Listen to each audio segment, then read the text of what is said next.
Transformer les mauvaises herbes en œuvres d'art, c'est ce que fait Jean-Marie Ounoké. Cet artiste camerounais, sexagénaire, utilise la jacinthe d'eau pour réaliser ses tableaux, un travail qui demande du temps et de la patience. Cette herbe intrusive, il a réussi à la mettre au service de l'art. Pour chaque tableau, le procédé est le même, laisser sécher la jacinthe d'eau pendant plusieurs heures, puis la découper minutieusement et enfin incorporer chacune des pièces dans ses toiles. Je travaille avec la jacinthe d'eau parce que chez nous, il n'y a pas de peinture. Si les Européens n'avaient pas créé la peinture à l'huile, est-ce que cela signifierait qu'il n'y aurait pas eu de peinture ? Personnellement, je préfère travailler avec la jacinthe d'eau pour concurrencer la peinture à l'huile. Les Africains se doivent eux aussi d'avoir leurs propres matériaux. C'est pour cela que dans mes œuvres, j'utilise la jacinthe d'eau plutôt que la peinture moderne. Pour cet artiste, utiliser la peinture à l'huile n'est donc pas une option. Ce qu'il aime, c'est donner à son travail un côté très naturel, une façon de faire, un art qu'Ounoké partage avec d'autres artistes. Ici, dans ce centre à Douala, deuxième plus grande ville du pays, on essaie de démocratiser cet art, notamment en incitant davantage les artistes à fabriquer différents types de produits à base de jacinthe d'eau. Ce centre aide par ailleurs les artistes comme Ounoké à commercialiser leurs œuvres d'art et permet de mettre en relation les artistes et les potentiels acheteurs. Ce centre a d'ailleurs déjà permis à Ounoké de travailler sur plusieurs commandes. En moyenne, ses œuvres se vendent à 100 $ l'unité. Toutefois, ce prix varie selon la complexité et la taille du travail effectué.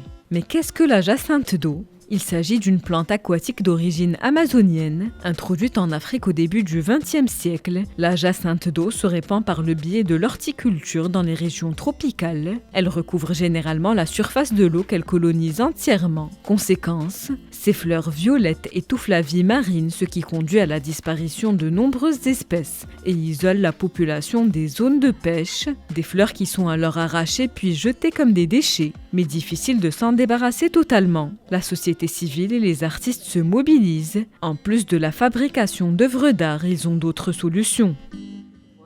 Justement parce que ça va loger dans la mangrove, là où les poissons se pondent les œufs pour se reproduire. Et donc, depuis lors que cette plante s'installe dans les eaux, on a moins de poissons, parce que les poissons fuient. Bon, maintenant, on a décidé de les récolter, mais ça devient en même temps un ange maintenant, parce que quand on récolte la jacinthe d'eau, on sèche, on prend pour faire du compost, l'autre on sèche pour faire de la matière, pour faire des œuvres d'art, faire le sac, fabriquer des tapis.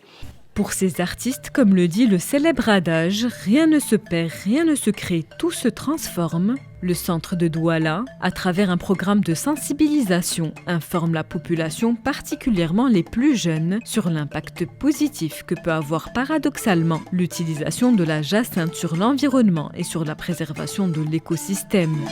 Je suis venue ici là pour apprendre comment utiliser la jacinthe d'eau, parce que la jacinthe d'eau n'est pas une bonne plante, elle chasse les poissons. Elle cherche les poissons sur l'eau. Et c'est pour ça que je suis venue apprendre comment on utilise la jacinthe d'eau. Comme on le voit ici dans cette galerie d'art, une galerie dans laquelle sont exposés les chefs-d'œuvre des artistes camerounais. Toutes sortes de toiles, de différentes formes, mais toutes réalisées à base de jacinthe d'eau. De quoi satisfaire la propriétaire de cette galerie. Les gens viennent visiter les tableaux faits à base de la jacinthe d'eau et des tapis que vous voyez sur le sol, ainsi que d'autres objets faits à base de la jacinthe d'eau. Les effets négatifs de la jacinthe d'eau impactent plusieurs pays africains, notamment l'Ouganda, le Kenya, le Nigeria et la Tanzanie. Ce nouveau colonisateur sauvage prend en otage les espèces maritimes en Afrique, mais aussi dans d'autres continents, notamment en Amérique. Les initiatives comme celle entreprise par ces artistes camerounais sont alors vivement encouragées par les écologistes.